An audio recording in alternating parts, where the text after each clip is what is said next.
안녕하세요. 시청자 여러분. 오늘 들려드릴 이야기의 제목은 이렇습니다. 시댁 식구들이 저만 빼고 외식한 게 벌써 두 번째. 저는 더 이상 싸우지 않고 조용히 친정으로 돌아가 꿀잠을 잤습니다.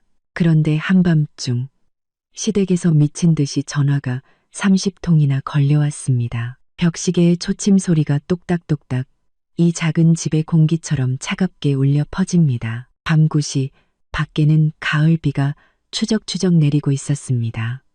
늦가을의 굳은 비는 사람의 마음까지 시리게 만들었죠. 저는 침대 가장자리에 앉아 아들 준수의 이마에 따뜻한 물수건을 올려주고 있었습니다. 아들은 오후부터 미열이 있었고 얕은 잠에 빠져들었다가도 이따금씩 깜짝 놀라며 잠결에 아빠를 불렀습니다.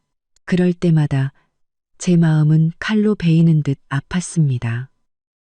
남편 민준 씨는 지금 집에 없습니다. 저녁 6시쯤 그는 새로 맞춘 네이비색 정장을 쫙 빼입고 향수까지 짙게 뿌린 채 거울 앞에서 머리를 매만지고 있었죠. 저는 아이를 안고 있다가 쫙 빼입은 남편에게 어딜 그렇게 멋지게 차려입고 가냐고 조심스럽게 물었습니다. 아이가 아프니 오늘만이라도 곁에서 좀 도와주면 안 되겠냐고요.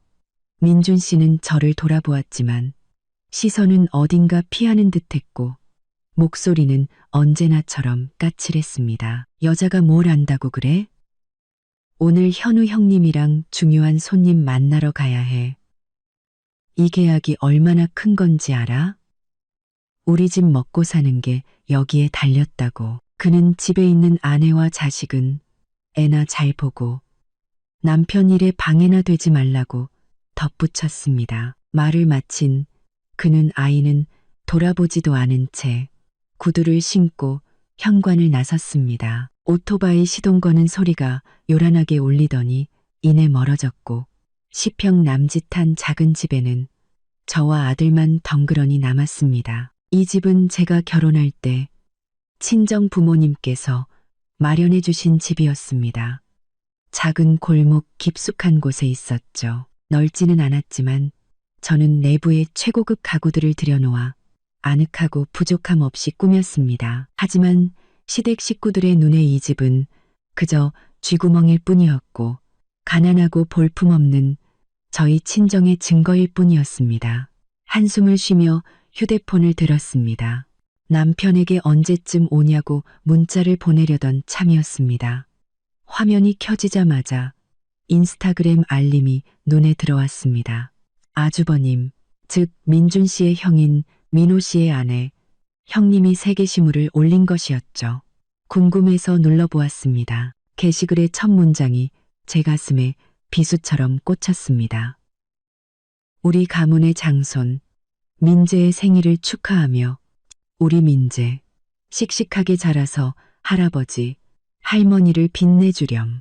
글 아래에는 온 가족이 5성급 호텔 레스토랑에서 찍은 사진이 있었습니다. 화려한 조명 아래 시부모님, 아주버님 내외, 시누이 부부, 그리고 제 남편 민준 씨까지 모두 모여 있었죠. 분명 중요한 손님을 만나러 간다던 남편은 활짝 웃으며 레드와 인잔을 들고 있었습니다. 식탁 위에는 랍스터와 전복, 평생 꿈도 꿔보지 못할 값비싼 요리들이 가득했습니다. 민준 씨가 자기 돈으로 저와 아들에게는 단 한 번도 사준 적 없는 것들이었죠.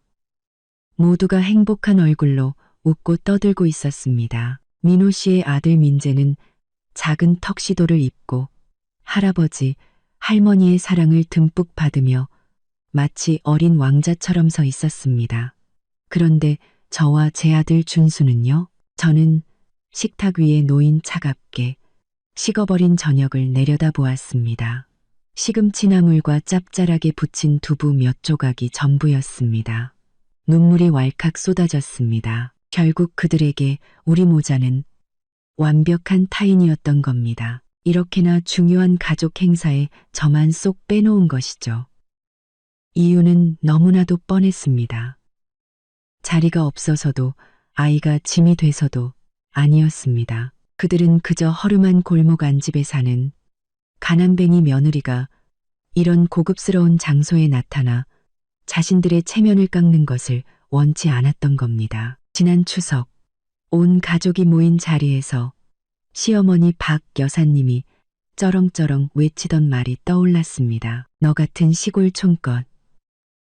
부모가 겨우 세 장만 한 집 하나 해줬다고 어디 높은 곳을 넘봐? 박 여사님은 잘생기고 능력 있는 자기 아들이 저 같은 여자와 결혼해 준 것만으로도 제가 복권에 당첨된 것이라고 노골적으로 말했습니다. 그러니 알아서 시댁에 잘하고 살라고 으름장을 놓았죠. 그때 저는 고개를 숙인 채 아무 말도 하지 못했습니다.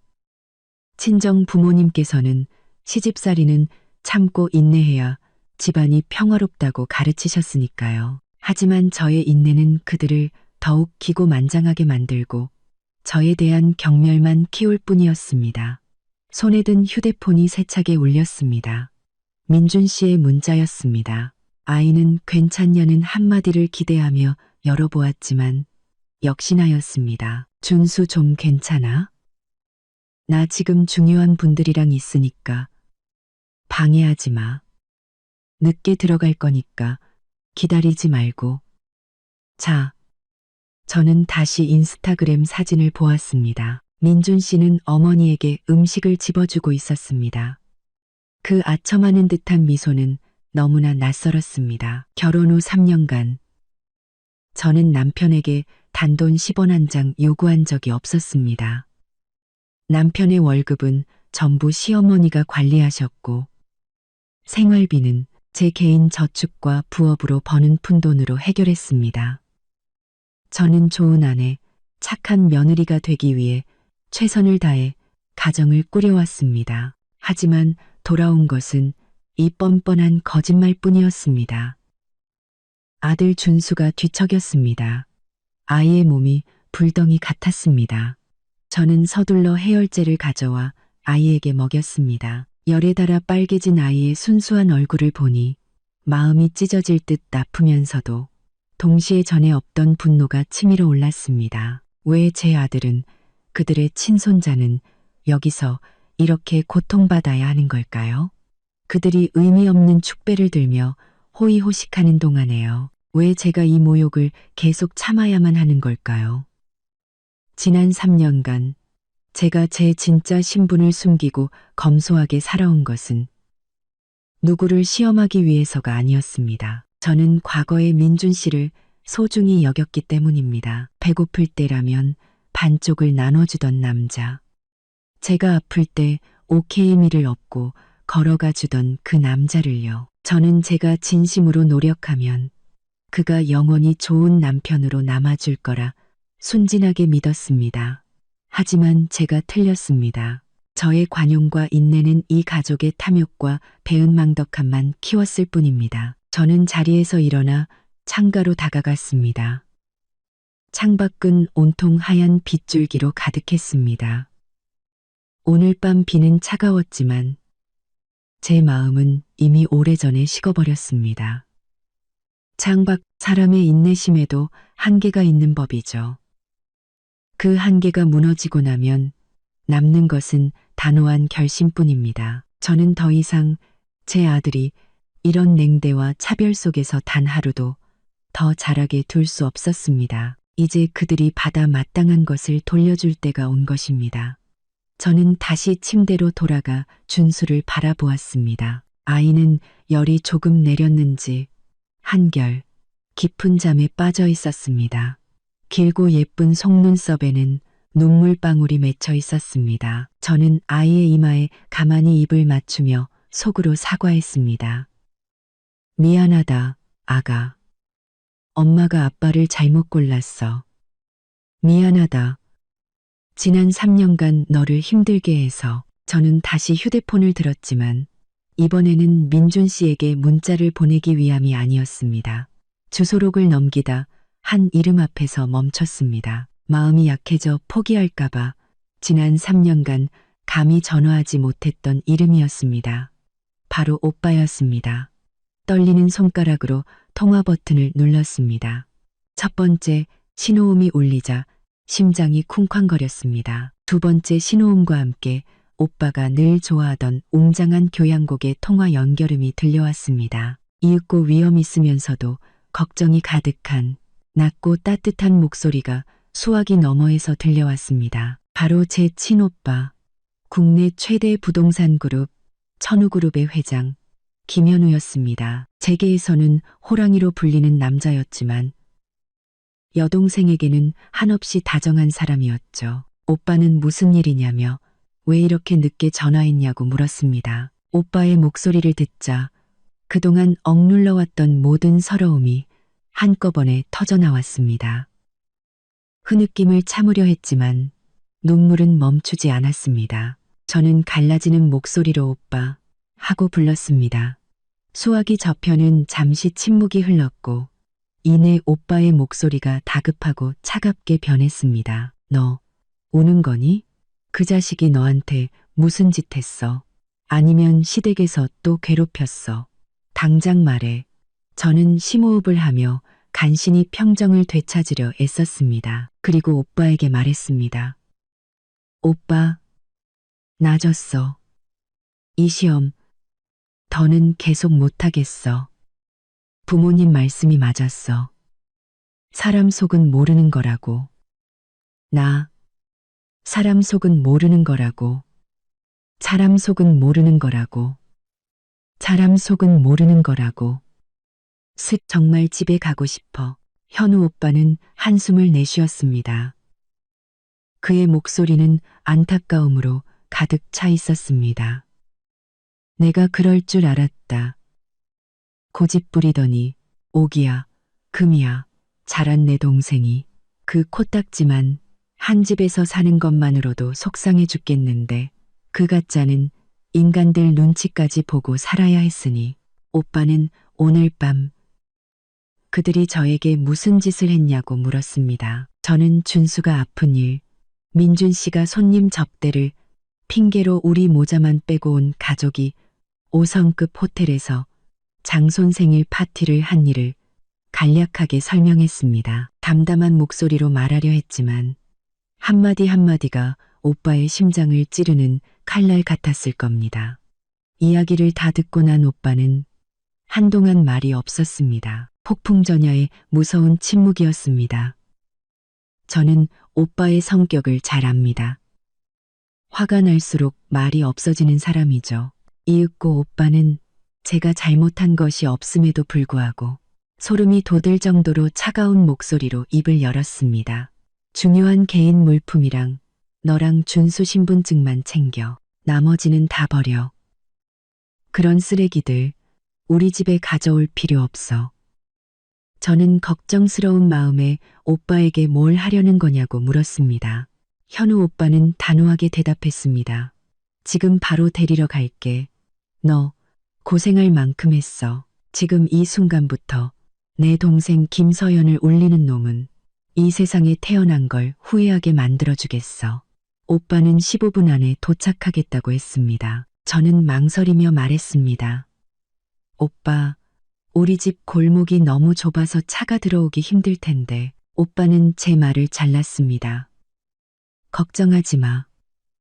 필요하다면 그 골목을 밀어버려서라도 널 데리러 갈 테니까. 기다려. 또 하는 소리와 함께 전화가 끊겼습니다. 저는 휴대폰을 내려놓았습니다. 온몸에 안도감이 퍼져나갔습니다. 결정은 내려졌고 더 이상 돌아갈 길은 없었습니다.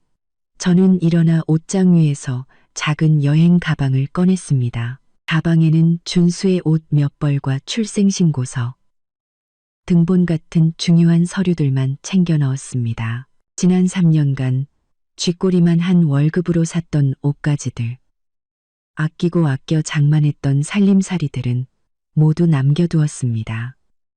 지난 3년간 그것들은 과거에 속한 물건들이었고 민준 씨의 아내 서연, 박 여사님 눈에 비친 가난뱅이 며느리의 것이었으니까요. 저는 마지막으로 집안을 둘러보았습니다. 한때 제가 정성껏 가꾸었던 보금자리, 평범한 삶을 꿈꾸었던 곳이었습니다. 하지만 이제 이곳은 제 자유와 자존감을 가두는 비좁은 세 장에 불과했습니다.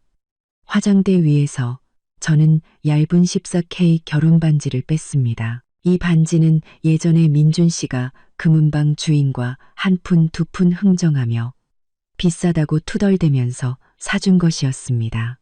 저는 그 반지를 집열쇠 꾸러미 옆에 두었습니다. 하나의 끝은 또 다른 해방이었습니다. 저는 준수를 안아 올렸습니다. 아이는 곧 닥쳐올 폭풍에 대해 아무것도 모른 채 천사 같은 얼굴로 잠들어 있었습니다. 아이에게 따뜻한 외투를 입히고 털모자를 조심스럽게 씌웠습니다. 밖에 빗줄기는 잦아들었지만 골목 입구에서부터 다른 소리들이 들려오기 시작했습니다. 차량 엔진의 굉음, 육중한 발걸음 소리, 그리고 이웃들의 웅성거리는 소리, 오빠가 도착한 것입니다. 우리 집으로 들어오는 골목은 본래 아주 조용했습니다. 특히 비바람이 부는 밤에는 더욱 그랬죠. 골목폭은 오토바이 2대가 겨우 비켜갈 수 있을 정도로 좁았고 양옆으로는 낡고 오래된 단층 집들이 다닥다닥 붙어 있었습니다. 이곳 주민들은 대부분 육체노동을 하는 분들이라 내일 일찍 일을 나가기 위해 일찍 잠자리에 들곤 했습니다. 하지만 오늘 밤 그 고요함은 완전히 깨져버렸습니다. 저는 아이를 안고 대문 밖으로 나섰습니다. 고출력 제논 헤드라이트에서 뿜어져 나오는 눈부신 불빛이 정면으로 쏟아져 들어와 눈을 찡그려야 했습니다. 눈앞에 펼쳐진 광경은 마음의 준비를 했음에도 불구하고 압도적이었습니다. 골목 입구의 큰 길을 따라 최고급 세단들이 줄지어 서 있었습니다. 검은색 롤스로이스 팬텀 한 대가 골목 입구를 떡하니 막고 서 있어 골목 주민들은 다른 길로 돌아가야 할 판이었습니다. 현우 오빠는 진흙탕을 아랑곳하지 않고 큰 길에서부터 우리 집 문 앞까지 성큼성큼 걸어 들어왔습니다. 낯선 불빛과 소음에 잠이 깬 이웃들이 하나둘씩 문을 열고 나와 구경하고 있었습니다. 골목 어기 슈퍼 아주머니, 오토바이 택배 기사 아저씨, 분식집 이모님까지 모두가 입을 떡 벌리고 놀란 표정이었습니다. 그들은 작은 소리로 속삭이며 차들을 가리켰습니다. 저렇게 비싼 차가 누구네 차냐며 웅성거렸죠. 어떤 사람은 민준 씨가 사채업자에게 빚이라도 졌나 추측했지만 다른 사람이 곧바로 반박했습니다. 어떤 사채업자가 저런 차를 타고 다녀? 그들은 검은 정장을 입고 무전기를 찬 얼음장처럼 차가운 표정의 경호원들을 보고서야 저 차들이 재벌 회장님의 차라는 것을 알아차렸습니다. 소란스러운 분위기 속에서 롤스로이스의 뒷문이 천천히 열렸습니다. 한 남자가 차에서 내렸습니다. 그는 섬세하게 재단된 회색빛 명품 정장을 입고 있었고 훤칠한 키와 당당한 풍채는 명령에 익숙한 리더의 기품을 뿜어내고 있었습니다. 바로 제 오빠 현우였습니다. 그의 뒤로는 건장한 경호원 2명이 따랐고 그중 한 명은 보슬비가 내리는 날씨에도 불구하고 재빨리 오빠에게 우산을 씌워주었습니다. 현우 오빠는 비좁은 골목을 둘러보며 짙은 눈썹을 살짝 찌푸렸습니다. 그의 눈에는 안타까움과 분노가 뒤섞여 있었습니다. 그의 눈에는 안타까움과 분노가 뒤섞여 있었습니다. 그는 무릉덩이가 고인 울퉁불퉁한 보도블록 위를 반짝이는 구두를 신고 망설임 없이 걸어와 제가 늘 그리워하던 따뜻하고 낮은 목소리로 제 이름을 불렀습니다. 저는 준수를 꽉 껴안고 오빠를 향해 빠르게 걸어갔습니다. 현우 오빠는 팔을 벌려 저와 준수를 한 번에 품에 안았습니다. 오빠의 따뜻한 체온과 익숙한 샌다루드 향수 냄새에 눈물이 다시 터져 나왔습니다. 오빠는 제 등을 가볍게 두드리며 속삭였습니다. 늦게 와서 미안하다. 너를 이렇게 고생시키다니. 저는 목이 메어 오빠라고 부를 뿐 다른 말을 잇지 못했습니다. 오빠는 저를 놓아주고는 제 수척한 얼굴을 살피고 제 품에 잠든 준수를 내려다보았습니다. 손을 뻗어 조카의 이마를 짚어보고는 가볍게 고개를 끄덕였습니다. 아직 열이 좀 있네. 괜찮아. 집에 가면 주치의가 돌봐줄 거야. 그리고는 경호원들을 향해 짧게 명령했습니다. 사모님 짐 들고 두 분 차에 모셔. 조카 깨지 않게 조심하고. 경호원 한 명이 재빨리 다가와 제 손에서 작은 여행 가방을 받아들었습니다. 오빠는 그 가방을 보고 헛웃음을 쳤습니다. 내 3년 시집살이의 결과가 고작 이거 하나야? 저는 단호한 목소리로 대답했습니다. 난 이 집에서 아무것도 필요 없어. 오빠는 만족스러운 듯 고개를 끄덕였습니다. 그래, 잘했다. 이제 가자. 오빠는 제 어깨를 감싸 안고 최고급 세단으로 저를 이끌었습니다. 이웃들은 길을 터주기 위해 양옆으로 비켜섰습니다. 이제 그들의 눈에는 시골뜨기 아내를 향한 동정이 아니라 경애와 놀라움, 그리고 무수한 궁금증이 담겨 있었습니다. 동네에서 가장 소문이 빠른 슈퍼 아주머니가 호기심을 참지 못하고 외쳤습니다. 세댁, 어디가? 저 남자는 누구고? 집 나가는 거야. 현우 오빠는 걸음을 멈추고 아주머니를 돌아보았습니다. 그의 날카로운 눈빛에 아주머니는 저절로 몸을 움츠렸습니다. 오빠는 비즈니스용 미소를 지었지만 그 미소는 차갑기 그지없었습니다. 안녕하세요, 어머님. 저는 서연이의 친오빠입니다. 오늘 제 여동생과 조카를 집으로 데리러 왔습니다. 그동안 제 동생에게 관심을 가져주셔서 감사합니다. 말을 마친 그는 어리둥절해하는 사람들을 뒤로하고 다시 몸을 돌렸습니다. 저는 그들의 수군거림을 들을 수 있었습니다. 저렇게 부자 오빠가 있는데 왜 시댁에서는 가난뱅이라고 했냐는 이야기들이었죠. 내일 아침이면 이 소문은 어떤 바람보다도 빠르게 동네 시장에 퍼져 박 여사님의 귀에까지 들어갈 것이 분명했습니다.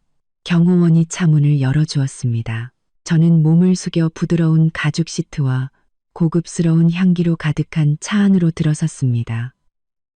오빠가 옆자리에 앉으며 기사에게 저택으로 가라고 지시했습니다. 차들은 천천히 움직이기 시작했고 작은 골목과 어두운 단층집, 그리고 눈물로 가득했던 3년의 청춘을 뒤로했습니다. 저는 차창 밖으로 가난한 동네의 희미한 불빛들이 점점 멀어지는 것을 보았습니다. 이번에 떠나면 저는 다시는 순종적인 아내의 모습으로 이곳에 돌아오지 않을 것입니다.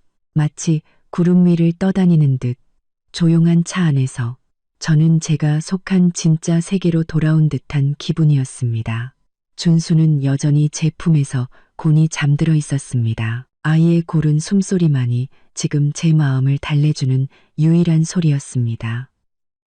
오빠는 차 안의 미니 냉장고를 열어 시원한 생수 한 병을 꺼내 뚜껑을 따서 제게 건넸습니다. 물 좀 마셔. 얼굴이 너무 상했잖아.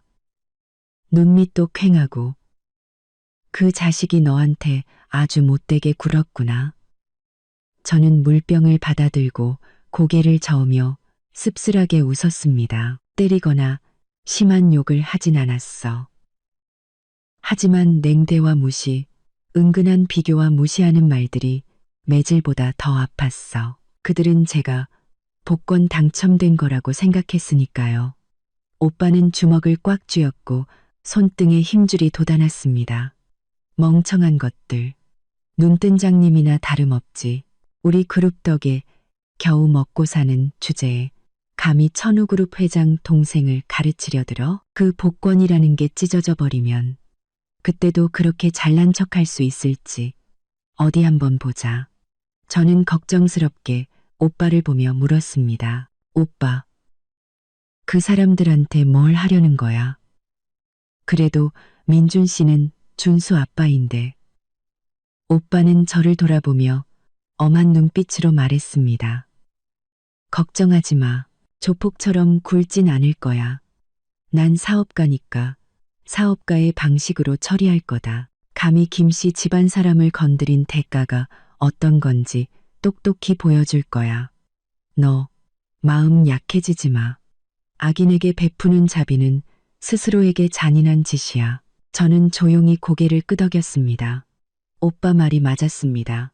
저는 3년간 자비를 베풀고 인내했습니다. 하지만 그 결과는 극에 달한 무시뿐이었습니다. 만약 오늘 제가 떠나지 않았다면 저와 제 아들은 평생 그들 삶의 희미한 그림자로 남았을 겁니다. 오빠가 결혼 반지와 집 열쇠는 두고 왔냐고 물었습니다. 응. 거실 탁자 위에 올려뒀어. 이혼 서류는? 그건 너무 급해서 못 썼어. 오빠는 괜찮다는 듯 손을 저었습니다. 내일 우리 회사 변호인단 시켜서 작성하게 할게. 넌 서명만 하면 돼. 모든 법적 절차, 재산 분쟁, 양육권 문제는 변호사들이 알아서 할 거야. 민준 씨가 아내와 아이를 방치했다는 증거, 시댁 식구들이 정신적으로 학대했다는 증거는 이미 수집 중이야. 양육권은 무조건 우리가 가져올 수 있어. 감히 우리 조카를 빼앗을 생각은 꿈도 꾸지 못할 테니. 양육권 이야기를 듣자 마음이 한결 가벼워졌습니다. 그것이 제 가장 큰 걱정이었으니까요. 민준 씨 집안은 저희 집만큼은 아니지만 어느 정도 재산이 있었고 남아 선호 사상이 심해 어떻게든 장손을 지키려 할 것이 뻔했습니다. 하지만 현우 오빠가 뒤에 있으니 저는 이길 수 있을 거라 믿었습니다. 차는 대로를 빠르게 달렸습니다. 밤의 도시는 불빛으로 찬란했습니다. 한운 대로를 빠르게 달렸습니다. 밤의 도시는 저는 하늘을 찌를 듯한 고층 빌딩과 화려한 쇼핑몰들을 바라보았습니다. 그중 상당수는 저희 가족 소유의 건물이었습니다. 저는 한때 그 화려한 삶을 포기하고 민준 씨네 부엌에 틀어박혀 설거지를 하고 청소를 하며 반찬값 문제로 시어머니의 잔소리를 들었습니다. 돌이켜보면 참 어리석었습니다. 사랑이 죄는 아니지만 맹목적인 사랑, 잘못된 사람을 사랑하며 스스로의 가치를 깎아내리는 것은 큰 죄였습니다. 저는 망설이며 물었습니다. 내일 그 가족들은 어떻게 될까? 오빠는 창밖을 보며 차갑게 웃었습니다. 내일은 그들 인생 최악의 날이 될 거다. 하지만 너에게는 찬란한 새 삶이 시작되는 날이 될 거야. 이제 곧 재미있는 연극이 시작될 테니 마음 단단히 먹고 지켜보기나 해. 차는 서울 최고의 부촌인 한남동으로 접어들었습니다. 정교한 문양이 새겨진 거대한 철문이 천천히 열렸습니다. 양옆으로 도열한 경호원들이 정중하게 고개를 숙였습니다. 하얀 자갈이 깔린 길을 따라 들어가자 웅장하고 화려한 대저택이 눈앞에 나타났습니다. 이곳이 바로 제 집이었습니다. 제가 태어나고 자란 곳, 언제나 공주처럼 사랑받았던 곳. 저는 깊게 숨을 들이마셨습니다. 정원에서 풍겨오는 짙은 장미 향기와 맑은 공기를 느꼈습니다. 제가 돌아온 것입니다. 과거의 서연, 강하고 당당했던 아가씨가 돌아왔습니다. 남루하고 순종적이었던 아내 서연은 오늘 밤비와 함께 죽었습니다. 롤스로이스가 대리석이 깔린 넓은 현관 앞에 멈춰 섰습니다. 집사 아저씨가 걱정스러운 얼굴로 이미 나와 기다리고 있었습니다. 제가 차에서 내리는 것을 보자마자 그는 눈시울을 붉히며 달려왔습니다. 아가씨, 돌아오셨군요. 세상에 이렇게 마르시다니. 저는 웃으며 집사 아저씨에게 인사했습니다. 그는 어릴 적부터 저를 돌봐주셨고 저를 친자식처럼 아껴주셨습니다. 거대한 참나무 문 안쪽에서 부모님께서 뛰어오듯 빠르게 걸어 나오셨습니다. 늘 우아하고 기품 있던 제 어머니는 저를 보자마자 참았던 울음을 터뜨리셨습니다. 어머니는 회장 사모님의 체면도 잊은 채 달려와 저와 준수를 끌어안았습니다. 서연아, 왜 이렇게 고생을 했어? 내가 잘못했다. 내가 죄인이야. 아버지, 제게의 강철 같은 그분도 눈가가 붉어져 있었습니다. 아버지는 제 옆에 서서 어깨를 두드리며 떨리는 목소리로 말씀하셨습니다. 돌아왔으면 됐다. 이제 아빠 엄마 곁에 있으면 아무도 널 괴롭히지 못할 거야. 저는 준수를 집사 아저씨에게 안겨드리고 어머니를 꼭 껴안았습니다. 다시 눈물이 흘렀지만 이번에는 행복과 위로의 눈물이었습니다. 저는 흐느끼며 어머니에게 말했습니다. 엄마, 집이 그리웠어. 어머니는 제 머리를 쓰다듬으며 제가 입고 있는 낡고 소박한 옷을 안타깝게 바라보셨습니다. 꼴이 이게 뭐니? 얼굴은 왜 이렇게 상했고? 지난 3년간 도대체 어떻게 산 거야? 내가 말했지. 시험도 좋지만 너무 힘들면 당장 돌아오라고. 왜 혼자 끙끙 앓고 있었어? 저는 작은 목소리로 대답했습니다. 죄송해요. 사랑으로 그들을 변화시킬 수 있을 거라 생각했어요. 준수에게 온전한 가정을 만들어주고 싶었어요. 아버지는 눈가가 붉어진 채 한숨을 쉬셨습니다. 그날 우리가 반대하지 않은 건 네 선택을 존중해서였다. 네가 선택한 사랑과 함께 살게 해주고 싶었지. 하지만 우리의 침묵이 내 딸과 외손자를 이렇게 고통스럽게 만들 줄은 몰랐다. 현우한테 다 들었다. 그놈들 절대로 용서하지 않을 거다. 우리는 함께 거실로 들어갔습니다. 크리스털 샹들리에의 불빛이 가득한 넓은 거실. 부드러운 이탈리아제 소파와 벽에 걸린 값비싼 예술 작품들. 제가 떠나던 날과 모든 것이 그대로였지만 마음속에 상처를 가득 안고 돌아온 저만은 변해 있었습니다. 집사 아저씨는 이미 따뜻한 제비집 수프와 준수를 위한 영양죽을 준비해 두셨습니다. 잠에서 깬 준수는 궁전처럼 화려하고 낯선 집을 어리둥절하게 둘러보았습니다.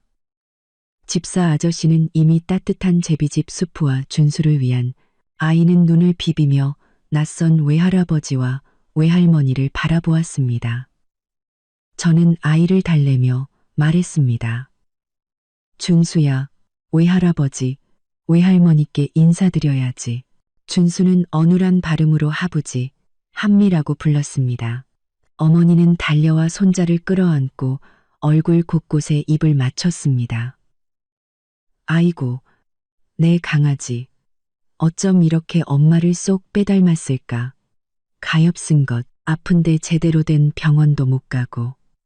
어머니는 집사 아저씨에게 당장 주치의를 불러 작은 도련님을 진찰하게 하라고 지시했습니다. 온 가족이 함께하는 따뜻한 분위기 속에서 저는 이상할 정도로 평온함을 느꼈습니다. 더 이상 시어머니의 잔소리도 남편의 무관심도 생활비 걱정도 없었습니다. 오빠는 제 맞은편에 앉아 와인을 마시며 의미심장한 눈빛으로 저를 바라보았습니다. 오늘은 푹 쉬어, 푹 자고 일어나. 내일 아침 아주 특별한 뉴스 속보를 보게 될 거야.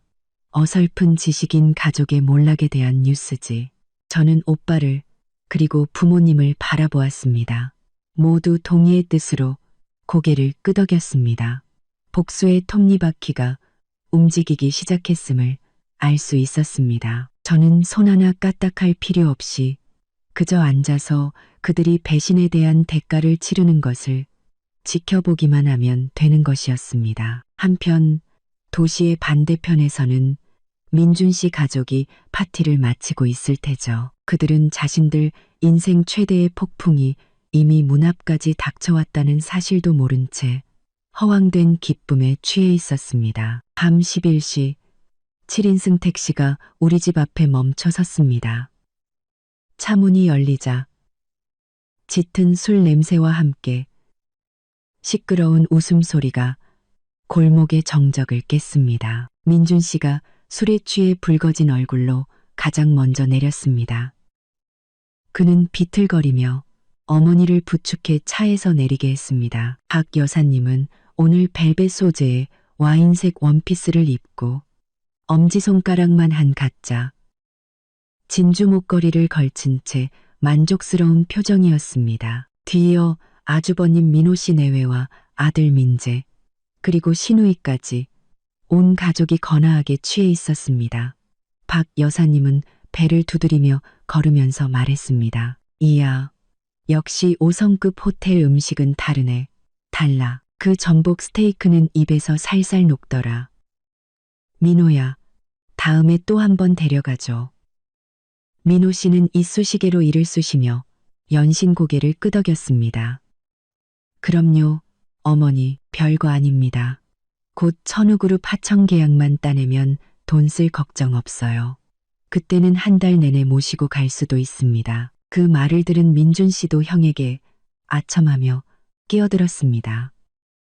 형님, 저도 꼭 좀 데리고 다니면서 가르쳐 주세요. 요즘 제 회사가 영 재미가 없어서요. 가족들은 시끄럽게 웃고 떠들며 집 안으로 들어섰습니다. 민준 씨는 주머니를 뒤져 열쇠를 찾았지만 아무리 찾아도 보이지 않았습니다. 그는 욕을 중얼거리더니 문을 쾅쾅 두드리며 저를 불렀습니다. 서연아, 빨리 문 안 열어? 아주 죽은 듯이 자네. 대답은 없었고 집은 여전히 어둠 속에 잠겨 있었습니다. 박 여사님은 얼굴을 찌푸리며 불쾌한 기색을 드러냈습니다. 저 버릇없는 것, 남편이 늦게 들어오는데 문도 안 열어주고 불까지 끄고자 내가 들어가서 아주 따끔하게 버릇을 고쳐놔야지. 민준 씨가 몇 번 더 문을 두드렸지만 여전히 아무런 기척이 없었습니다. 그는 짜증을 내며 화분 밑에 숨겨둔 비상 열쇠를 꺼내 문을 열었습니다. 녹슨 철문이 끽 소리를 내며 열렸습니다. 가족들은 우르르 집 안으로 들어가 불을 환하게 켰습니다. 그러나 눈앞에 펼쳐진 광경에 그들의 얼굴에서 웃음기가 싹 사라졌습니다. 거실은 텅 비어 있었고 저와 준수의 모습은 보이지 않았습니다. 식탁 위에는 아무도 손대지 않은 차가운 저녁 식사가 그대로 놓여 있었습니다. 민준 씨는 주위를 둘러보며 제 이름을 크게 불렀습니다. 서연아, 어디 갔어? 눈치 빠른 형님이 탁자를 가리키며 소리쳤습니다. 여러분, 저기 좀 봐요. 모두의 시선이 그곳으로 향했습니다. 유리 탁자 위 조화가 꽂힌 화병 옆에 제14K 결혼 반지가 집 열쇠 꾸러미와 함께 덩그러니 놓여 있었습니다. 형광등 불빛 아래 반지는 차갑고 외로운 빛을 내뿜었습니다. 민준 씨는 얼어붙었습니다. 그는 반지를 집어들었고 그의 눈은 놀라움으로 커졌습니다. 박 여사님은 입을 삐죽이며 비웃었습니다. 또 삐져서 친정에 갔겠지. 우리가 자기 빼고 외식한 거 알고 질투하는 거야. 내버려둬. 며칠 굶으면 돈 떨어져서 제 발로 기어들어 올 테니까. 걔네 집구석이 뭐 대단하다고 어딜 가겠어? 민호 씨도 낄낄거리며 동의했습니다. 어머니 말씀이 맞아요. 여자는 오냐오냐 해주면 안 돼요. 버릇만 나빠지지. 어디 얼마나 버티나 한번 보자고요. 민준 씨는 어머니와 형의 말을 듣고는 마음이 누그러졌습니다. 술 기운에 깊이 생각할 정신도 없었죠. 그는 반지를 탁자 위에 탁 소리 나게 던지며 손을 휘저었습니다. 냅둬. 가만히 있는 사람 속 뒤집어 놓더니 내일 데리러 가면 바로 돌아올 거야. 가족들은 다시 시끄럽게 떠들기 시작했습니다. 집이 좁고 덥다. 소파가 싸구려라 허리가 아프다며 불평을 늘어놓았습니다. 아무도 이 깊은 밤에 우리 모자가 어디로 갔는지 걱정하지 않았고 제가 결혼 반지를 두고 간 것에 의미를 생각하는 사람도 없었습니다. 민준 씨는 비틀거리며 침실로 들어갔습니다. 텅 빈 침대, 가지런히 정돈된 이불을 보고 순간 불안감이 스쳤지만 이내 졸음이 몰려와 그 생각은 사라졌습니다. 그는 침대에 쓰러져 코를 골기 시작했습니다. 그들은 탁자 위에 남겨진 결혼 반지가 이 관계의 종지부라는 것을, 그리고 오늘 밤 이 집의 고요함이 모든 것을 앗아갈 폭풍전의 마지막 평온이라는 것을 전혀 알지 못했습니다. 월요일 아침, 하늘은 흐렸고 순탄치 않은 하루를 예고하는 듯 했습니다. 민호 씨는 일찍 일어나 작업복을 깔끔하게 다려 입고 머리에는 왁스를 발라 단정하게 빗었습니다. 오늘은 중요한 날이었습니다. 천우그룹의 하청 계약 2단계에 서명하러 공사 현장에 가는 날이었죠. 그의 머릿속은 이미 돈이 쏟아져 들어와 새 차를 사고 더 큰 집으로 이사하는 상상으로 가득했습니다. 산장으로 민호 씨는 낡은 트럭을 몰고 로얄 팰리스 신도시 개발 프로젝트 공사장 정문에 도착했습니다. 도착하자마자 그는 뭔가 이상하다는 것을 느꼈습니다. 공사장 문은 굳게 닫혀 있었고 경비는 평소보다 삼엄했습니다. 그는 경적을 울리며 문을 열라는 신호를 보냈습니다. 평소에 그가 주는 담배를 곧잘 받던 늙은 경비원이 차가운 얼굴로 걸어 나왔습니다. 그는 손을 들어 정지를 명령했습니다. 민호 씨는 차창을 내리고 비굴하게 웃으며 물었습니다. 아저씨, 오늘 왜 이렇게 삼엄하세요? 저 좀 들여보내주세요. 경비원은 손에 든 명단을 보더니 고개를 저었습니다. 이 차량과 이민호라는 이름의 사람은 공사장에 출입할 수 없습니다. 프로젝트 관리 본부에서 직접 내려온 명령입니다. 민호 씨는 얼어붙었습니다. 그는 농담인 줄 알고 말했습니다. 아저씨, 저 단골 하청업체잖아요. 오늘 프로젝트 소장님이랑 계약하기로 약속되어 있다고요. 경비원은 여전히 단호했습니다. 계약 같은 건 없습니다. 운강건설과 천우그룹의 모든 계약은 오늘 아침부로 무기한 취소되었습니다. 당장 차 돌리세요. 험한 꼴 보기 싫으면. 민호 씨는 청천벽력 같은 소리를 들었습니다. 그는 차에서 내려 소리를 지르며 책임자를 만나게 해달라고 난동을 부렸습니다. 당신들 일 이따위로 해. 멀쩡한 계약서를 휴지 조각처럼 취소해. 고소할 거야. 그때 공사장 안에서 검은색 고급 세단 한 대가 나왔습니다. 차창이 내려가고 현우 오빠의 최측근인 김 비서가 경멸 어린 눈빛으로 민호 씨를 쳐다보았습니다. 김 비서는 비웃으며 말했습니다. 고소할 필요 없습니다. 이민호 씨, 우리 변호인단이 곧 댁으로 통지서를 보낼 테니까요. 계약 취소 사유는 역량 부족과 비즈니스 윤리 위반입니다. 아, 그리고 우리 회장님께서 전할 말이 있다고 하시는군요. 당신들 같은 구멍가게는 이제부터 천우그룹 및 모든 파트너사의 프로젝트에 영원히 발도 못 붙일 거라고요. 다른 데서 일자리나 알아보시죠. 말을 마친 김 비서는 기사에게 신호를 보내 차창을 올리고는 쌩안이 사라져버렸고 민호 씨는 흙먼지 속에서 망연자실하게 서 있었습니다. 주머니 속 휴대폰이 미친 듯이 울렸습니다. 동생 민준 씨였습니다. 민호 씨는 떨리는 손으로 전화를 받았습니다. 무슨 일이야?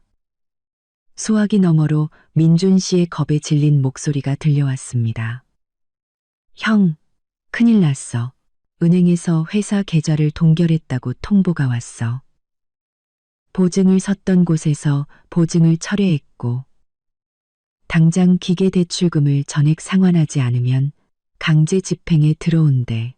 민호 씨는 그 말을 듣고 다리에 힘이 풀려 주저앉았고 손에서 휴대폰을 떨어뜨려 액정이 박살났습니다. 불과 어젯밤까지만 해도 그들은 부귀영화를 기원하며 축배를 들었습니다.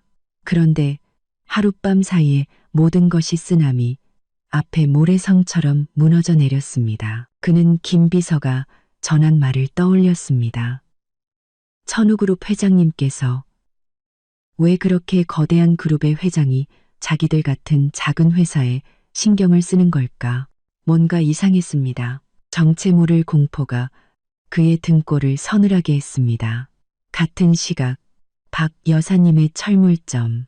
박 여사님은 부채를 붙이며 장부를 계산하고 있었습니다. 이 가게는 그녀의 주 수입원이었고 이웃 아주머니들과 모여 철을 씹는 장소이기도 했습니다. 이 가게터는 3년 전 지인의 소개로 아주 저렴하게 임대한 것이었습니다. 그녀는 자신이 입담이 좋아 횡재했다고 늘 자랑스러워했죠. 검은색 세단 한 대가 가게 앞에 멈춰섰습니다. 말끔한 정장 차림의 남자 2명이 서류 가방을 들고 내렸습니다. 박 여사님은 큰 손님인 줄 알고 버선발로 뛰어나가 반갑게 맞이했습니다. 어유, 뭘 찾으세요? 시멘트, 벽돌. 우리 가게에 다 있어요. 이 동네에서 제일 싸게 드립니다.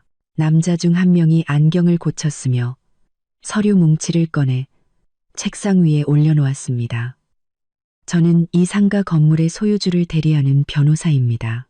오늘부로 임대차 계약을 조기 해지하고 상가를 회수하기 위해 왔습니다. 박 여사님은 그 말을 듣고 길길이 날뛰었습니다. 아니, 무슨 소리야. 계약 기간이 5년인데 이제 겨우 3년 됐어. 나가라니, 어딜 나가. 장사 잘하고 있는데 못 나가. 변호사는 침착하게 계약서를 펼쳐 마지막 장에 아주 작은 조항을 가리켰습니다. 계약서에 명시되어 있습니다. 임차인이 소유주 또는 소유주 가족의 명예와 신용을 훼손하는 행위를 할 경우 임대인은 언제든 일방적으로 계약을 해지할 수 있다. 그리고 당신은 이 조항을 심각하게 위반했습니다.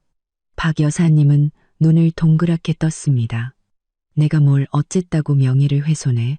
난 그저 성실하게 장사했을 뿐이야. 사람한테 누명 씌우지 마. 집주인이 누군데? 당장 나와서 나랑 얘기하라고 해. 내가 김씨 집안 사람이랑 사돈이야. 함부로 굴지 마. 변호사는 비웃으며 날카로운 눈빛으로 박 여사님을 쏘아보았습니다. 그는 또박또박 말했습니다. 방금 말씀하신 그 김씨 집안에서 회수 명령을 내렸습니다. 이 땅의 소유주는 서현 자산운용으로 천우그룹의 자회사입니다. 그리고 서현 자산운용의 대표는 바로 당신의 전 며느리인 김서연 씨입니다. 김서연이라는 이름이 박 여사님의 귓가에 천둥처럼 울렸습니다. 그녀는 입을 떡 벌렸고 손에 들고 있던 부채를 땅에 떨어뜨렸습니다. 그녀는 더듬거리며 되물었습니다. 서연이? 그 시골뜨기 서연이가? 걔가 어떻게 땅이 있어서 나한테 세를 줘? 사람 잘못 본 거 아니에요? 변호사는 더 이상 실랑이 하지 않았습니다. 그는 마지막 통지서를 내밀었습니다. 계약은 어제부로 만료되었으며 재계약 의사가 없음을 통보합니다. 3일의 시간을 드릴 테니 모든 짐을 빼십시오. 또한 명예훼손 조항 위반으로 보증금 6개월치는 손해배상금으로 몰수됩니다. 말을 마친 그들은 뒤돌아 가버렸고 박 여사님은 건축 자재 더미 속에서 망연자실하게 서 있었습니다. 그녀는 다리에 힘이 풀려 의자에 주저앉았습니다. 서연이, 내 며느리가 집주인이라고? 흩어져 있던 조각들이 머릿속에서 마구 뒤섞였습니다. 그녀는 서연이를 구박하고 서연이가 사는 집을 무시했던 순간들을 떠올렸습니다. 결국 그녀는 지금까지 서연이의 땅 위에서 서연이의 재산으로 돈을 벌면서 서연이를 가난하다고 욕했던 것이었습니다. 박 여사님은 가슴을 부여잡고 숨을 헐떡였습니다. 뒤늦은 후회와 극심한 공포가 그녀의 마음을 잠식하기 시작했습니다. 그녀는 서둘러 떨리는 손으로 민준 씨에게 전화를 걸었습니다. 민준 씨는 막 들이닥친 빗독촉 서류 더미 속에서 머리를 감싸쥐고 있었습니다. 어머니의 전화벨 소리에 그는 깜짝 놀랐습니다. 전화를 받자마자 박 여사님의 처절한 울음소리가 들려왔습니다. 민준아, 엄마 죽는다. 가게 뺏기게 생겼어. 이 땅이 그 서연이 거란다. 아들아, 내 마누라가 가난뱅이라며 민준 씨는 이해할 수 없다는 듯 인상을 찌푸렸습니다. 엄마, 무슨 소리야. 서연이 땅이라니 걔가 무슨 땅이 있어. 박 여사님은 흐느끼며 변호사가 한 말을 전했습니다. 민준 씨는 그 말을 듣는 내내 식은땀을 흘렸습니다. 그는 서둘러 전화를 끊고 단서를 찾기 위해 골목 안작은 집으로 미친 듯이 차를 몰았습니다. 골목 입구에 도착하자 동네 아주머니들이 모여 휴대폰을 보며 수군거리고 있었습니다. 민준 씨를 보자 그들은 입을 다물고 동정과 조소가 섞인 눈빛으로 그를 쳐다보았습니다. 슈퍼 아주머니가 민준 씨를 손짓해 불렀습니다. 총각, 왔어? 어젯밤에 어디 갔었길래 마누라랑 자식이 집을 나가게 둬? 쯔쯔. 근데 자네 마누라 보통이 아니더만. 오빠라는 사람이 어마어마한 차를 끌고 와서 데려가는데 경호원들이 골목에 쫙 깔려서 무서워 죽는 줄 알았네. 민준 씨는 멍하니 물었습니다. 무슨 차요? 누가 데리러 왔다고요? 옆에 있던 아주머니가 민준 씨 앞에 휴대폰을 내밀었습니다. 이거 봐. 어젯밤에 동네 사람들이 다 찍었어. 흔들리는 흐릿한 영상 속에서 민준 씨는 어젯밤의 광경을 똑똑히 보았습니다. 골목 입구를 막아선 검은색 롤스로이스 팬텀, 그리고 차에서 내려 서연이를 끌어안는 훤칠하고 품격 있는 남자. 민준 씨는 휴대폰을 빼앗아 들고 화면에 눈을 바짝 갖다 댔습니다. 그는 남자가 슈퍼 아주머니와 이야기하며 얼굴을 돌리는 장면을 몇 번이고 돌려보았습니다. 그 얼굴, 그 풍채에 민준 씨는 온몸이 떨렸습니다. 기억을 더듬을 필요도 없었습니다. 이 남자의 사진은 그가 동기부여를 위해 사무실에 고이 모셔두고 있던 사진이었으니까요. 건설업계의 우상, 수백 개 하청업체의 목숨줄을 쥐고 있는 남자. 이 지역 최고의 부자, 천우그룹의 김현우 회장이었습니다. 민준 씨는 아주머니의 휴대폰을 땅에 떨어뜨렸습니다. 그는 넋나간 사람처럼 중얼거렸습니다. 말도 안 돼. 왜 김현우 회장이 이 허름한 골목에? 왜 내 아내를 안고 있는 거지? 분명 사람을 잘못 봤거나 아니면 그녀가 저 남자랑 바람이 났거나. 민준 씨는 미친 사람처럼 집 안으로 뛰어 들어갔습니다. 그는 작은 거실을 둘러보았습니다. 소파를 뒤집어 상표를 확인했습니다. Made in Italy. 소파 밑에 작게 새겨진 글자가 그의 눈에 들어왔습니다. 지금까지 그는 서연이가 중고가구나 시장에서 파는 싸구려 물건을 산다고 생각했습니다. 단 한 번도 자세히 들여다볼 생각을 하지 않았죠. 그는 부엌으로 달려가 냄비 세트를 들어보았습니다. 모두 값비싼 독일제 수입품이었습니다. 냉장고, 세탁기, 모든 것이 그가 꿈에 그리던 최고급 브랜드 제품이었습니다. 민준 씨는 차가운 바닥에 주저앉았습니다. 결국 그는 지금까지 명품 속에서 살면서도 그것을 누더기라고 생각했던 것이었습니다. 이 집은 작았지만 그 안에 있는 것들은 그의 가족이 자랑하던 모든 재산을 합친 것보다 더 가치가 있었습니다. 서연이는 가난하지 않았습니다. 그녀는 진짜 금수저 아가씨였습니다. 그리고 어리석은 남편인 그는 자신의 편협한 시각으로 거대한 재산을 손에 쥔 아내를 모욕했던 것입니다. 민준 씨는 머리를 쥐어뜯었습니다. 후회와 굴욕감이 목구멍까지 차올랐습니다. 그는 모든 것을 잃었습니다. 극심한 공황 상태에 빠진 민준 씨는 떨리는 손으로 휴대폰을 꺼내 서연이에게 전화를 걸었습니다. 설명해야 했다. 사과해야 했다. 어떻게든 이 상황을 되돌려야 했다. 서연이가 정말 김현우 회장의 동생이라면 그녀의 말 한마디면 가족의 모든 빚이 사라지고 회사는 다시 살아날 수 있을 것이다. 전화벨이 길게 울렸다. 조롱하는 듯한 소리였다. 민준 씨는 중얼거렸다. 제발 전화 좀 받아줘, 서연아. 제발. 10번의 신호음 끝에 마침내 누군가 전화를 받았다. 하지만 서연이의 다정한 목소리가 아니었다. 낯설고 차갑고 전문가다운 여성의 목소리가 들려왔다. 누구시죠? 민준 씨는 다급하게 말했다. 저 민준입니다. 제 아내 서연이 좀 바꿔주세요. 수화기 너머의 여성은 무미건조한 태도로 대답했다. 죄송합니다만 여기에는 당신의 아내라는 분은 없습니다. 저는 김서연 부회장님의 비서입니다. 부회장님께서는 지금 그룹 발전 전략 회의 중이라 낯선 분의 전화를 받을 시간이 없습니다. 민준 씨는 절망적으로 소리쳤다. 낯선 사람이라니. 내가 남편이야. 당장 바꿔줘. 비서는 전화기 너머로 비웃음을 터뜨렸다. 그 웃음은 칼날처럼 날카로웠다. 착각하셨네요. 오늘 아침 저희 측 변호사가 법원에 이혼 소장을 제출했습니다. 법적으로 당신들은 곧 아무 관계도 아니게 될 겁니다. 아, 부회장님께서 당신에게 따로 전할 말이 있다고 하셨습니다.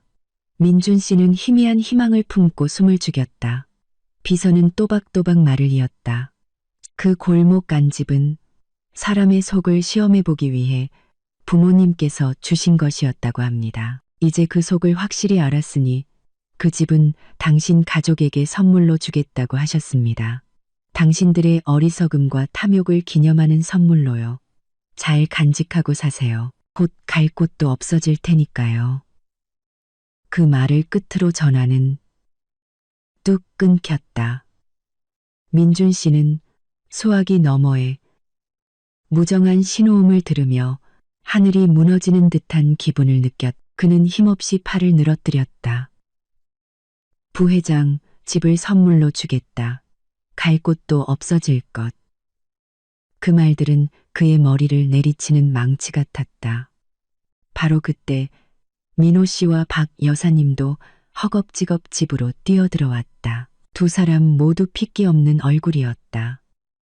민호 씨는 더듬거리며 말했다. 민준아, 세무서에서 창고를 봉인해버렸어. 우리가 탈세했다면서 벌금이 엄청나대. 박 여사님은 통곡하며 쓰러졌다. 다 끝났다. 아들아, 가게에서 쫓겨났어. 내 물건들을 전부 길바닥에 내던져버렸다고.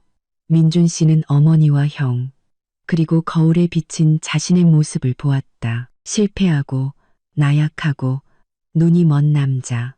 그는 웃음을 터뜨렸다.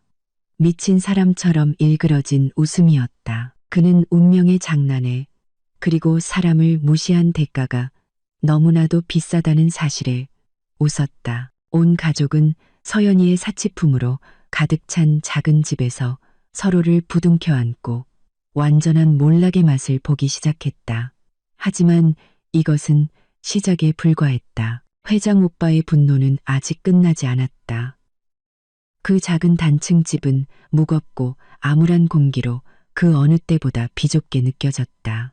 박 여사님은 소파에 주저앉아 귀신이라도 본 듯 창백한 얼굴을 하고 있었다. 손이 떨려 물컵조차 제대로 들지 못해 박 여사님은 더듬거리며 물었다. 민준아, 확실해. 그 서연이가 정말 재벌집 딸이라고? 혹시 우리를 속이려고 사람을 고용한 건 아니고? 민준 씨는 씁쓸하게 웃으며 롤스로이스 영상이 담긴 휴대폰을 탁자 위로 던졌다. 어머니, 직접 보세요. 저 롤스로이스, 저 번호판, 저렇게 줄지어선 경호원들을 누가 고용할 수 있겠어요. 저 남자는 천우그룹 김현우 회장, 이 나라 최고의 부자예요. 제가 똑똑히 봤어요. 틀림없어요. 민호 씨는 벽에 기댄 채 식은땀을 줄줄 흘렸다. 그는 머리를 쥐어뜯으며 공포에 질린 목소리로 말했다. 어쩐지 우리 회사가 그렇게 빨리 계약이 끊기고 계좌가 동결될 리가 없지. 천우그룹의 힘이라면 하룻밤 사이에 이런 일을 벌이는 건 식은 죽 먹기야. 어머니, 우리 죽었어요. 왕족을 건드린 거라고요. 박 여사님은 그 말을 듣고 눈이 뒤집혔다. 그녀는 가슴을 부여잡고 숨을 헐떡였다. 세상에, 내가 무슨 짓을 한 거야. 재벌 회장 딸한테 총것이라고 욕하고 밥하고 빨래하라고 부려먹고 이 집을 세장이라고 비웃었어. 봉황이 닭 행세를 하고 있었는데 우물 안개구리였던 건 바로 나였구나. 그 말을 끝으로 그녀는 의자 위로 쓰러져 기절했다. 온 가족이 허둥지둥 달려들어 응급처치를 하고 인중을 누르고 나서야 그녀는 겨우 정신을 차렸다. 눈을 뜨자마자 박 여사님은 통곡하기 시작했다. 그녀는 겨우 정신을 차렸다. 그녀는 민준 씨의 등을 마구 때리며 그를 탓했다. 네가 남편이면서 마누라 뒷조사하나 제대로 안 해봐? 너 때문에 우리 집이 꼴이 된 거야. 이제 그 집은 재벌이고 우리 같은 개미 한 마리 밟아 죽이는 건 일도 아니라고. 민준 씨는 묵묵히 매를 맞으며 아무 말도 하지 못했다. 그는 서연이가 정직하게 사업하고 편법을 쓰지 말고 남에게 기대지 말라고 조언했던 순간들을 떠올렸다. 그때 그는 여자가 뭘 아냐며 비웃었었다. 이제와 생각하니 서연이가 했던 말 한마디 한마디는 명문가에서 제대로 교육받은 사람의 금쪽 같은 조언이었다.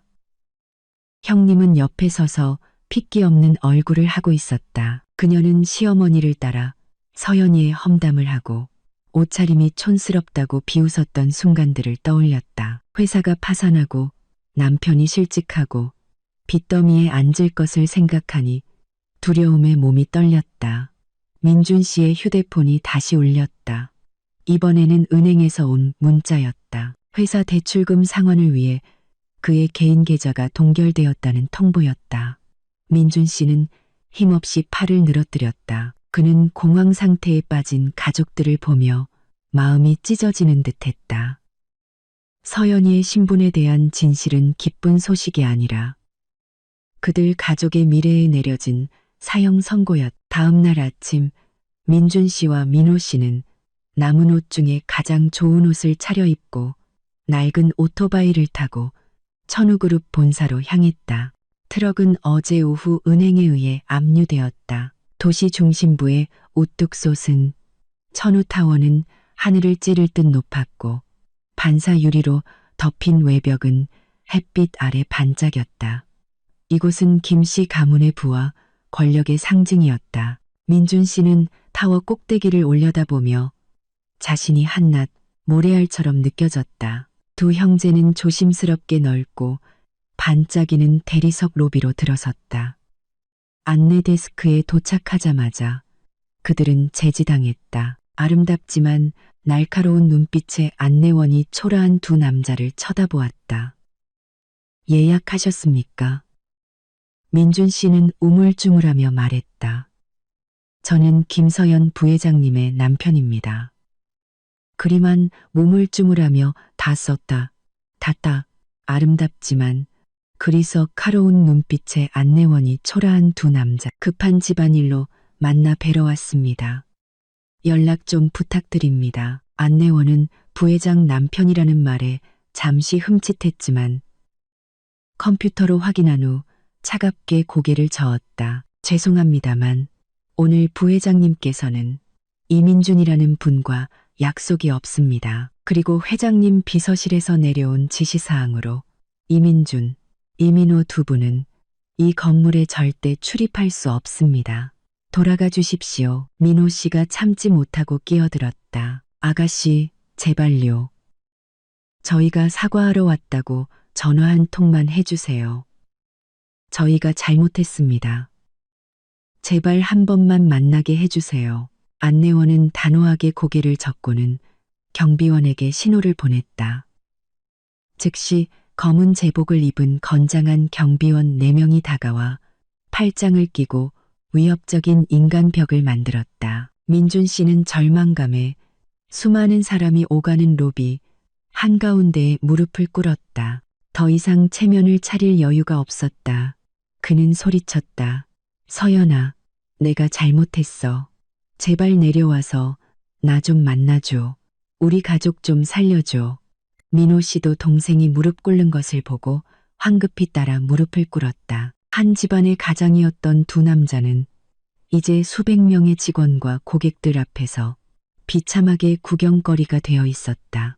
바로 그때 임원 전용 엘리베이터 문이 열렸다. 한 무리의 사람들이 걸어 나왔고 선두에는 위험 있는 풍채의 현우 오빠가 있었다.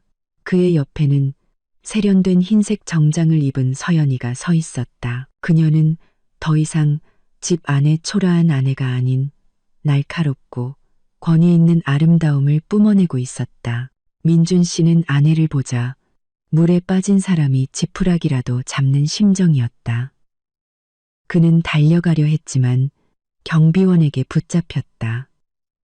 서연아, 여보, 나야. 서연이가 걸음을 멈추고 민준 씨를 돌아보았다. 그녀의 눈빛은 이상할 정도로 평온했다. 증오도 남은 애정도 없었다. 그녀는 마치 길에서 마주친 낯선 사람을 보듯 민준 씨를 쳐다보았다. 현우 오빠가 옆에서 비웃었다.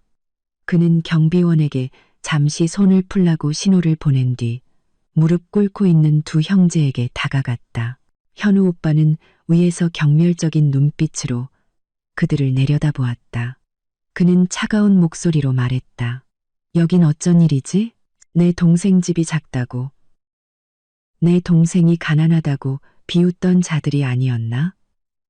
왜 이제 와서 여기서 무릎 꿇고 천하의 구경거리가 되고 있는 거지? 아니었나? 민호 씨는 땅에 머리를 찌으며 애원했다. 회장님, 저희가 눈뜬장님이었습니다. 저희가 어리석어 하늘 무서운 줄 몰랐습니다. 제발 지난 세월의 부부의 정을 생각해서 저희에게 살길 한 번만 열어주십시오. 회사는 저희 평생의 피와 땀입니다. 제발 무너뜨리지 말아주십시오. 그때 서연이가 입을 열었다.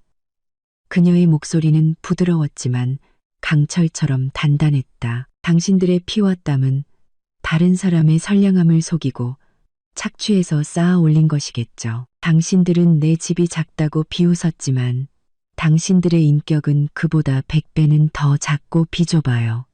이제 일어나서 돌아가세요. 우리 회사 로비 더럽히지 말고 솔직히 말해서 당신들 회사는 이 건물 한 달치 청소비도 안 돼요.